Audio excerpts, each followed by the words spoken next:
Yoo harka mirgaa kan amma akkaan godhe kanatti ilaalte maaliyaa maati. Harajiituun gamasiini yoo gara bitaa kanatti ilaalte Isbaanuuroo yookaan naannoo karaa ganda tarree kana fakkaata. Ganda tarree. Tole harti jidduu sanatti argamti. Manni barumsaa asti itti baratan yuunivarsiitiin Haramayaadha. Kunoo sunis asumaanii achi hara duubaatiin wanni itti aanu yuunivarsiitii Haramayaati jechuudha. Yaadannoo ijoollummaadhaa hara tana keessa qabdu keessaa meeqa kan qabda? Hidhannoo illee qabda. Egaa way jiruu ijoollummaa inni raanfannee sirba jiwaatis dhagee hundabdu. Niin beeka. Anis gitaara qinqindeetiin gaafa lammataa sirbaa amma baaseetiin jira.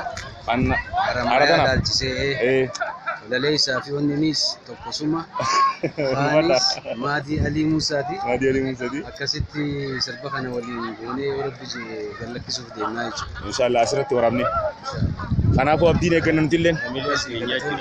Hayyee Maadii Alii. Keenya Elemoo riizoortii tokko bakka kanatti jaaree biyya tanaaf mul'isuun irraa eegganna warri biyyaatis hundinuu bira dhaabbatee riizoortii kana bakka haala mijeessee fi bashannanaaf illee ta'u riizoortii kana dhaloota kanaaf wanni inni gumaachuu danda'u guddoon kana kan akka riizoortii kanaa asirratti ijaaruun barbaada.